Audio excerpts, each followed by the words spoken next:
Registration के नाम पे लोगों को ठगा गया और मुर्गे खाने के जितने छोटे छोटे काम थे। फिर सर मुझे जरूर बताएं जो आपका स्टेटमेंट जो आप अभी संविधान बचाने के बाद जस्ट आई हर्ड कि आप कह रहे हैं कि संविधान को बचाना है। सर बहुत अच्छी बात है, संविधान कैसे बचेगा सर? गरीब जनता के लिए तो आपका स्टेटमेंट है कि आरक्षण जो है SC BC का वो आर्थिक आधार पे होना चाहिए, वो कास्ट क्रीड पे नहीं होना चाहिए।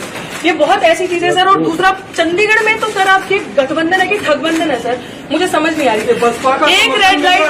एक रेड लाइट पे बाहर चले जाओ तो एक रेड लाइट पार कर लो तो पंजाब के अंदर आ जाओ तो आपका गठबंधन है। तो ये चंडीगढ़ में कैसा ठगबंधन है सर? वहां पे तो एक दूसरे की आप बुराई करें सर, यहाँ पे आ जाए तो यहाँ पे आप कहते हैं कि हम दोनों एक हैं, हम दोनों को आप वोट दीजिए, हमने इतने अच्छे काम किए। वो झाड़ू वाले अपने वोट गिनाते हैं, यहाँ पे आप अपना काम गिना रहे हैं। लेकिन मैं चाहती हूँ सर, जिन कॉलोनियों में मैं गई सर, आप जिस गाड़ी में बैठते हैं बिस्लरी का पानी पीते हैं, with all due respect sir, उन कॉलोनियों में चलिए मेरे साथ धनास में, चलिए मेरे साथ मलोया में सर, चलिए वहां पे पानी की हालत देखिए sir. They can't drink that tube well वाला पानी, नहर का पानी वहां सर कांग्रेस ने बंद करवाया। सर ये किस तरीके की ठगी है जो लोगों के साथ हो रही है? मतलब मैं चाह रही हूँ कि sir I think we should have a good conversation and open debate. जो मुझे नहीं नजर आता कि आज संजय टंडन जी के अंदर इतनी हिम्मत है वो डिबेट कर सके, लेकिन आपने चैलेंज किया। मुझे लग रहा है कि एक नेशनल पार्टी के कैंडिडेट को अच्छे खासे तरीके से एक इग्नोर किया जा रहा है। मुझे लगता है कि हम दम रखते हैं, पोटेंशियल रखते हैं, क्योंकि हम काम के बेसिस पे बात करते हैं। सर मुझे ये 3 चीजों का जवाब चाहिए। सबसे पहले तो सर ये जवाब दे दीजिए जो SC BC के रिजर्वेशन पे आपने बात कही है कि आर्थिक बेसिस होना चाहिए। पहले तो आपका बहुत बहुत धन्यवाद, thank you so much sir, कि आप यहाँ पे आए। आप में ये हिम्मत है, ये शिद्दत है कि आपने अपने आप स्वयंभू आकर हमारी जो प्रेस वार्ता है उसमें शिरकत की। आपका बहुत बहुत धन्यवाद। मुझे अखबार में पता लगा कि शायद जब आपको तोला जा रहा था तो कंडा आपके सिर पे गिर गया था, तो मैं आशा करता हूं कि आप पूरी तरह से स्वस्थ हो। तीसरी बात मैं आपको कहना चाहता हूं, देखिए संविधान में शेड्यूल्ड कास्ट और शेड्यूल्ड ट्राइब्स का जो आरक्षण है वो संविधान में सुनिश्चित है। उसके बाद जो OBC का आरक्षण है वो एक ऑफिस मेमोरेंडम 1990 में विश्वनाथ, मैंने आपको इंटरप्ट नहीं किया, 1990 में विश्वनाथ प्रताप सिंह जी की सरकार ने निकाला। उसका संशोधन करके 1991 में जब डॉक्टर नरसिम्हा राव की सरकार आई, आप तो शायद दिल्ली विश्वविद्यालय में प्रोफेसर भी हैं तो आप जानती होंगी कि उसका अनुमोदन करके PV नरसिम्हा राव जी की सरकार ने उसको निकाला। और उसके बाद वो मामला सुप्रीम कोर्ट में था और 1993 में सुप्रीम कोर्ट ने उसके ऊपर मोहर लगाई और जो OBC का आरक्षण है 27% उसको अप्रूव किया। इसके अलावा कई ऐसे प्रदेश हैं हिंदुस्तान में जहां पे जो आरक्षण है वो 49% से ज्यादा है, जैसे तमिलनाडु में आरक्षण ऑलमोस्ट 67% है। तो इसलिए जहां तक आरक्षण का सवाल है और कांग्रेस पार्टी का स्टैंड है, कांग्रेस पार्टी का और बाकी पार्टीज का स्टैंड बिल्कुल क्लियर है। My stand is absolutely clear. My stand is the stand of the Indian national Congress and Indian national Congress जो है, आप सबको देसी भाषा में समझाना चाहती हूँ, वो संविधान के विरुद्ध काम कर रही है, लेकिन संविधान को बचाने की बात कर रही है। वो आरक्षण के विरुद्ध काम कर रही है कि आरक्षण का बेसिस जो है आर्थिक होना चाहिए, आरक्षण का बेसिस आर्थिक होना चाहिए। कि इनका स्टेटमेंट है, मैं आर्टिकल दिखा देती हूँ। ठीक एक दिन पहले, कुछ दिन पहले, बिल्कुल मोहन भागवत का सर प्लीज लूज कमेंट करना बंद कीजिए सर। आप ये बता, सेंसेशन क्रिएट नहीं कर रहे सर, हिम्मत है डिबेट की। डिबेट ऐसे नहीं होता। डिबेट कैसे?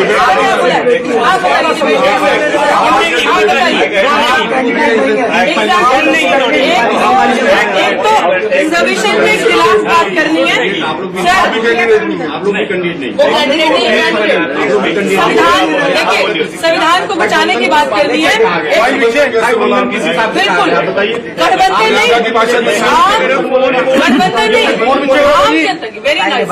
आम जनता की नजर में जब पंजाब में आप इलेक्शन फाइट कर रहे हैं, इलेक्शन फाइट बिल्कुल ये है इनकी, क्योंकि इन्हीं लोगों के पार्टी से स्टेटमेंट आती है कि यूपी बिहार के लोगों को चंडीगढ़ से निकाल देना चाहिए, तो ये मायावती जी की स्टेटमेंट है। सुन लीजिए कि मायावती एक वुमेन का ये लोग रिस्पेक्ट सामने खड़े होकर नहीं कर सकते। और ये मायावती जी में आप मायावती जी जब सड़कें नहीं थी ना, वो महिला सड़क पे थी, आप उनके बारे में बात नहीं करें। आप तो चंडीगढ़ में रहती नहीं है, मैं तो पैदा हुआ चंडीगढ़ में। आप तो मैंने पहली बार चंडीगढ़ में ये लोग चंडीगढ़ में रहते हैं, लेकिन ये लोग चंडीगढ़ के 110 सेक्टर में रहते हैं, चंडीगढ़ की कॉलोनी में नहीं रहते, चंडीगढ़ की बस्तियों में ये लोग नहीं रहते। ये लोग, इन लोगों ने हमें देखा अभी, ये लोग गठबंधन की बातें करते हैं, लेकिन एक्चुअली अगर हम ठगबंधन इसको कह रहे हैं तो दर्द हो रहा है, because they have never worked, बस्ती में काम नहीं किया है। तो अभी सिचुएशन ये है कि बहजी पे टिप्पणी करना। आप ये बता दीजिए, आपकी सरकार नहीं थी, SC/ST सप्लाई से बता दीजिए क्यों लागू नहीं हुआ? आप बहजी पे बात कर रहे हैं ना,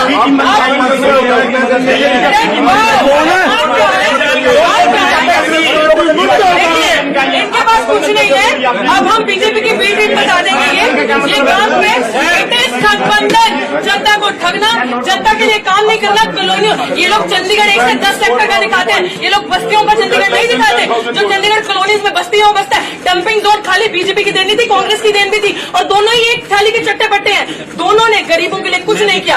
अब गरीबों के लिए मात्र एक आरक्षण ऐसी चीज थी जिनका उनके साथ अपलिफ्टमेंट हो सकता है। वो सोशली ऑप्रेस्ड, जो बैकवर्ड रह गए, जिनका सदियों से अत्याचार हुआ, जिनके साथ जिनका शोषण हुआ, उनको एक ऊपर उठने के लिए मात्र एक अपॉर्चुनिटी मिली।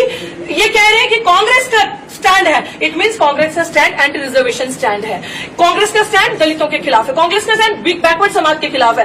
गिनती करो का ड्रामा करके ये लोग अब ये दिखा रहे हैं कि हम लोग एंटी इन सारी चीजों के हैं। बहजी पे टिप्पणी करना बदर, इनके पास और कुछ नहीं है, मुद्दों में बात नहीं करेंगे। चलो मेरे साथ उन बस्तियों में, जिन बस्तियों में मैं जा रही हूँ, लोग रो रहे हैं स्किन डिजीजेस से, जो डंपिंग जोन बना है। यहाँ पे डिड्डू माजा के पास लोग रो रहे हैं सांस की बीमारी से, लोगों के पास गंदा पानी, ट्यूबवेल का पानी पी रहे, नहर का पानी किसने नहीं दिया। These are the issues. बड़े बड़े जार्गनाइज लैंग्वेज समझ नहीं आती गरीब जनता को, गरीब जनता जिसका वोट लेके ये लोग सरकारें बनाते हैं, भाजपा और कांग्रेस यहाँ पे। और मैं क्यों ना कहूँ मालिकाना अधिकार इतने देर से मिले, सुनिए, मैं क्यों ना कहूँ ये ठगबंधन, जनता को ठग नहीं रहे तो और क्या हो रहा है? सवाल ले लीजिए ये कांग्रेस की प्रेस कॉन्फ्रेंस थी, बीच में आप आई हैं, मैं बीच में नहीं आई, नहीं आप एंडेड दैट प्रेस कॉन्फ्रेंस, आपकी मीडिया, आप मीडिया से हैं,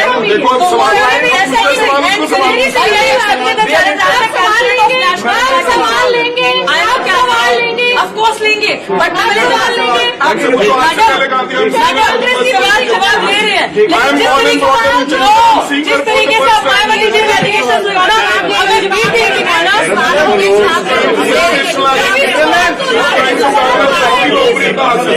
5,000 वोट मिलेंगे। देखिए ऐसा कि मैं इस बात का स्वागत करता हूँ कि बहुजन समाज पार्टी की जो उम्मीदवार हैं वो यहाँ पे आए, उन्होंने अपनी तरफ से एक राजनीतिक भाषण दिया। लोकतंत्र में हर आदमी को यह हक है कि एक मिनट मैंने इंटरप्ट नहीं किया। मैडम जी आप चुप हो जाइए, मैडम जी आप चुप हो जाइए, मैडम जी उनकी बात को सुना दीजिए।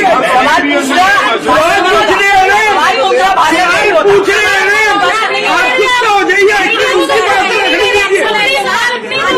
आपने भाषण देना बाहर जाके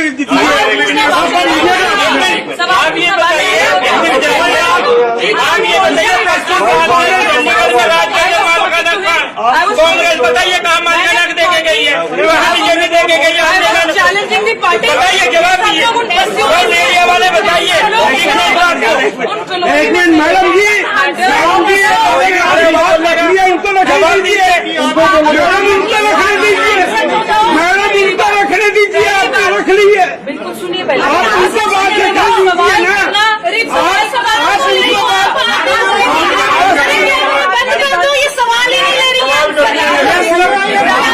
कर दो, नहीं ले रही है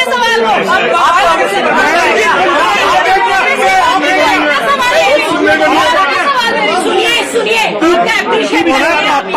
लेकिन आंसर तो लेने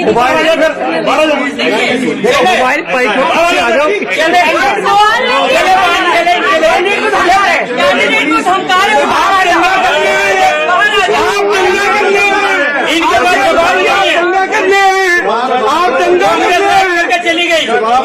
लाल खाना हक नहीं दिया कॉलोनी वालों को। बीजेपी वाले 10 साल राज करके चले गए, कोई लाल खाना हक नहीं दिया कॉलोनी वालों को। जवाब दीजिए दोनों पार्टी को। बनाते हैं भाई पीछे कर लो मोबाइल यार, हिंदी में कहला मोबाइल पीछे कर लो, पीछे आई जा रहा बार बार। एक मिनट। बहुजन समाज पार्टी की उम्मीदवार यहाँ पर आए हमारी प्रेस कॉन्फ्रेंस में, हम उनका स्वागत करते हैं।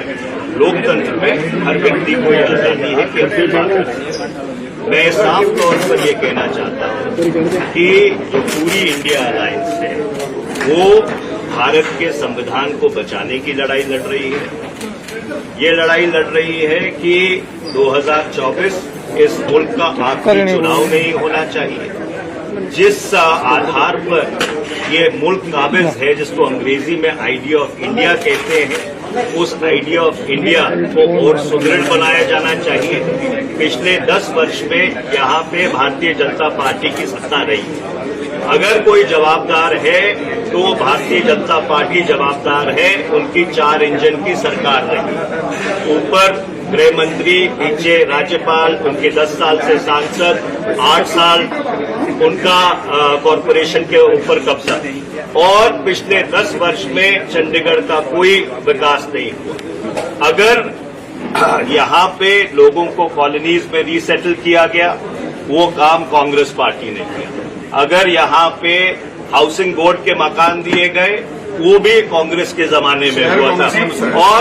और इससे अगर मैं पीछे जाऊं, ये पंडित जवाहरलाल नेहरू की कल्पना थी कि जब वो यहाँ पे आए और ये चंडीगढ़ शहर की जो सबसे आधुनिक शहर है पूरे हिंदुस्तान में, उसकी संरचना की गई। तो इसलिए जब से चंडीगढ़ बसा है तब से लेकर आज तक चंडीगढ़ के संदर्भ में कांग्रेस पार्टी की इंडिया अलायंस की जो उपलब्धियां हैं वो अनेकों हैं, जो अगर मैं गिनाना शुरू कर दूं तो शाम के 6 बज जाएंगे। और इसलिए मैं ये कहना चाहता हूं कि इंडिया अलायंस बिल्कुल पूरी तरह से जीत की ओर अग्रसर है। और मैं ये विनती करना चाहता हूं कि जो संविधान की सुरक्षा की बात करते हैं वो कृपया भारतीय जनता पार्टी की बी टीम न बने। आपका बहुत बहुत धन्यवाद। रुकिए, सवाल के जवाब दीजिए। कांग्रेस के भाग्य कांग्रेस वाले भाग गए। अब सवाल यहाँ पे ये है कि इन्होंने कहा कि संविधान को बचाना, सुनिए, ये लोग कह रहे हैं कि हम संविधान को बचाना